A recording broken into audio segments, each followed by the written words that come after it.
Hey, how's it going, everybody? Welcome back to my channel. Today I actually have something very different. It is October, and I thought about doing some spooky stuff throughout October with my videos. So a lot of my videos I put on hold with different stuff. The Pokemon Nuzlocke with TOK, God of Wars, and all that. I'm putting all that on standby for our spooky month. So in this video, I'll be reading some scary stories that I found on Reddit, and yeah, that's what we'll be doing. But I hope y'all guys enjoyed this new style of video, and let's get into the stories. High school boyfriend, I, senior, split up with him, a junior. He was already controlling, judgmental, and abusive.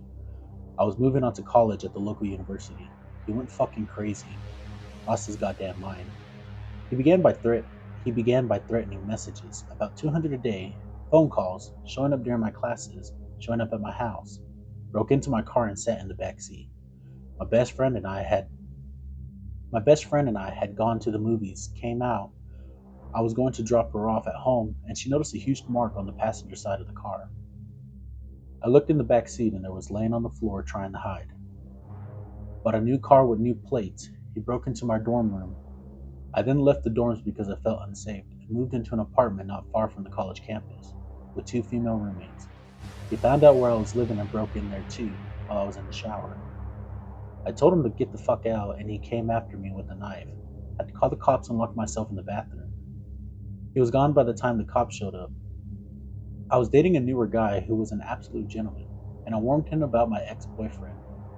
My ex-boyfriend crashes one of our dates and jumps my new boyfriend with 5 friends. I also end up with my face smashed in for being a cheating whore. I moved back into my parents' house. My ex-boyfriend attempted to break into my parents' house at 5 o'clock on a Sunday, so my entire family was home. Dad caught him and put a gun in his mouth. That was the end of that. My dad is a 6'5" ex-military and scary. Edit. My dad did not kill him. However, I think that scared my ex enough. He has left me alone for 5 years now. I travel back home frequently, and when he sees me, he looks the other way.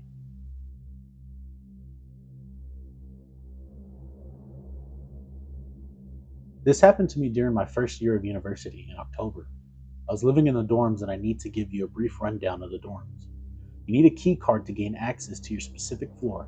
So even though someone on the third floor and fourth floor live in the same building, they can't access each other's floors. I had injured myself playing sports, so I was under orders to rest, which meant no Halloween parties for me.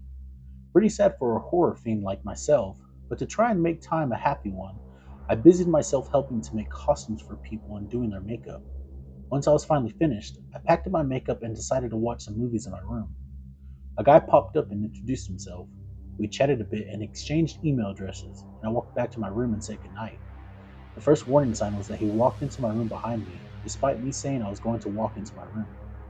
I felt really awkward and tried to say in a roundabout way that he needed to leave, but he wasn't getting the hint. I finally had to say, "You need to leave my room now." I chalked this up to him maybe being drunk or something, but I did wonder how he got onto my floor if he wasn't with anyone partying. Before I went to bed that night, I checked my email and there were 5 from Creep. The first being, "Hey, I'm so glad we're friends," and the rest asking why I wasn't online. A few days later, I got a knock on my door. When I was studying, and it was him. I explained that I was studying and needed privacy. He tried to walk into my room again, but I braced my arm on the frame and said firmly that I needed to study. The next day, he was at my door again, and the next. I began pretending that I wasn't home. Another day, there was a knock at the door, and when I checked the peephole, there was no one there, and I assumed the postman had come.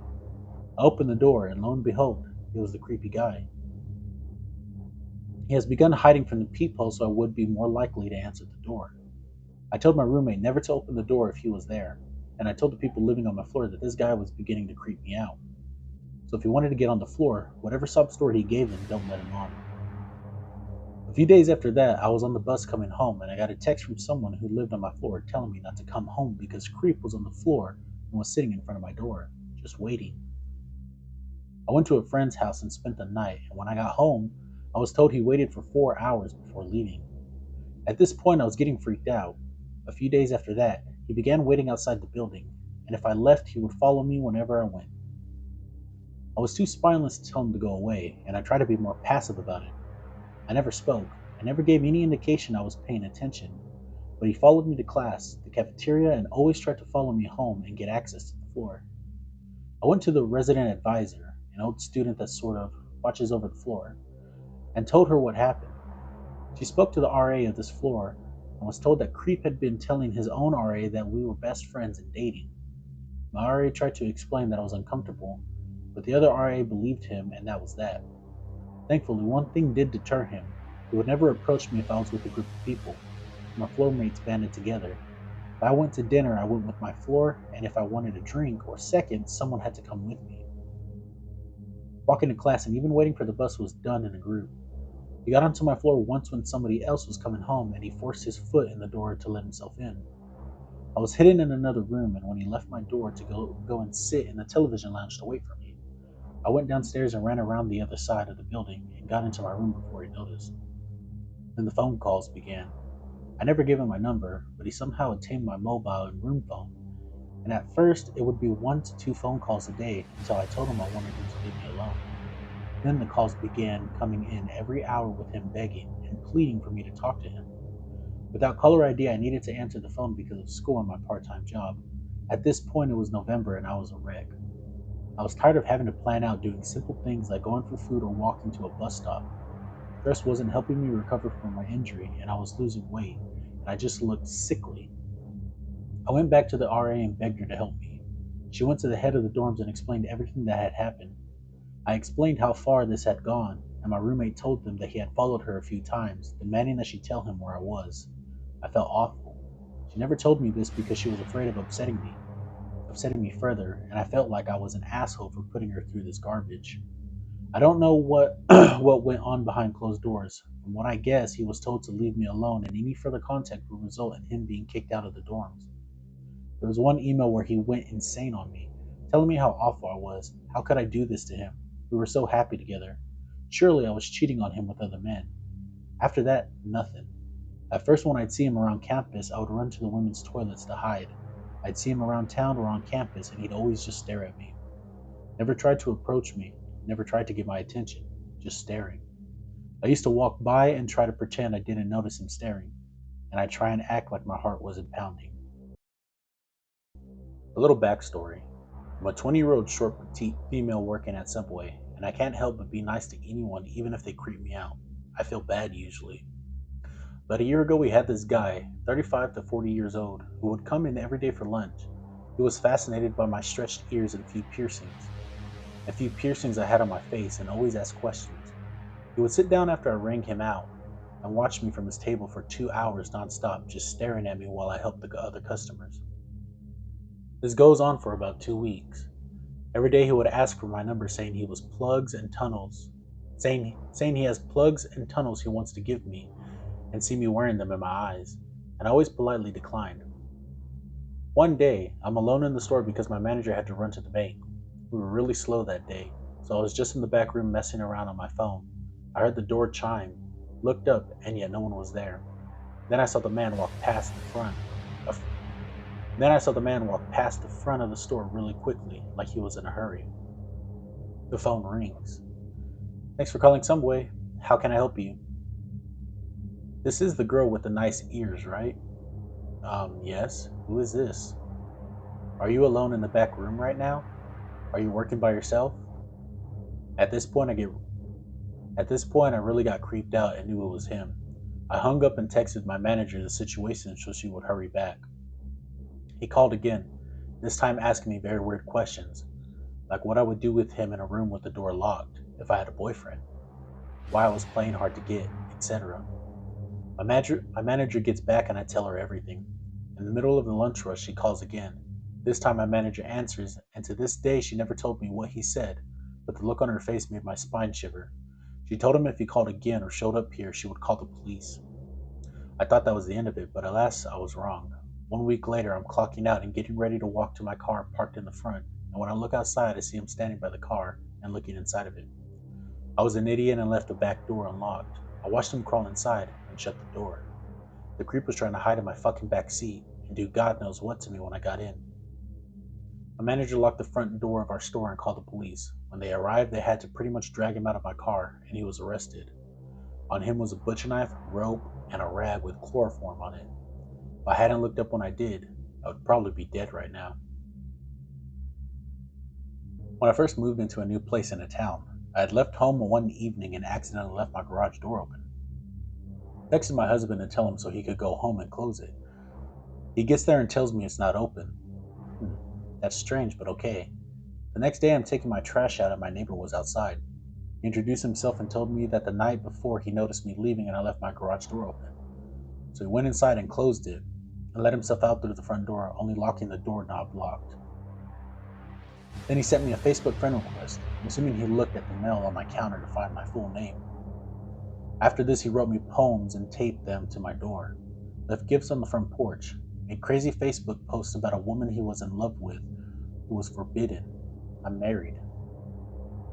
On Saturday night, I came home really late, and I was finishing my cigarette outside of my garage before going in. He was sitting outside in a chair, blistering drunk. He approached me and started talking about someone named George. I had no idea what he was going on about and confused. I asked him if he had company. He walked into the garage and came out with a box containing George. George was his stepdad, and he was dead. The ashes were in the box. He caught wind of a trip I was going on via Facebook and invited himself along. I politely explained that I am married, and all of this wacky behavior was unacceptable. A few days later, I had gone on a walk with my husband, and we left through the garage, leaving the door open. He messaged me on Facebook and told me he left a gift for me in my garage. When I got back, I found a bunch of camping gear inside of a giant Easter egg. After I got back from the trip, he showed up at the door at midnight, drunk and banging on the door. We moved. An ex-boyfriend who I dated for a grand total of 3 weeks got really attached in those 3 weeks and told me that he loved me after we had sex. I told him I was flattered but didn't reciprocate. I decided to break up with him soon afterwards because he was way too intense. I told him this, and then the abuse began. He began texting, calling, and Facebook messaging me incessantly. It varied wildly what he'd say, begging for me to come back, come over for sex, graphically detailing how he hoped I would die, telling me what a slut I am. I blocked him from my phone and on Facebook and Snapchat after he ignored my request to stop contacting me. He began messaging me through the accounts of mutual friends, without their permission I later found out, and leaving me about 10 voicemails a day. He even got hold of my work email, which I never gave him, and sending me long paragraphs in which he would bounce wildly between lamenting his love for me, diagnosing me with various mental illnesses, which was everything from bipolar disorder, depression, anxiety, NPD, and Asperger's syndrome. It was a new one each time. He dragged up the one time we had sex into this too, and telling me that I was broken because why would I not want to be with him? I ended up getting a new email to use at work, because it turns out you can't block someone from emailing you. I once again sent a single line in a reply. It just said stop contacting me. He wasn't done there. He had previously been text messaging me, which he was blocked from doing. He found out that my MacBook can receive iMessages from his iPad Touch using my personal email address, which he did have. So here comes the iMessages. Mostly dick pics he found on 4chan while calling me a slut and a whore, and taking screenshots and posting my angry and distressed replies to his friend's group chat. Screenshots of this group chat got sent to me. Thankfully, the mutual friend in that chat was actually sticking up for me. Everyone else was telling him to try and have sex with me. I ended up turning off the iMessage function on my Mac altogether so he couldn't do it anymore. Again, I asked him to stop contacting me, this time threatening legal action to stop it, which he allegedly thought was hilarious. I ended up going to the police and they gave him a call, telling him that they knew what was going on and that stalking charges would be pressed if he kept going. They told me to text him in front of them and tell him the call was coming. His reply made me angry beyond reason. It said, "Stop contacting me now, bitch, I've had my fun." I didn't reply under instructions from the police, but I went home and threw things around in anger for about 10 minutes.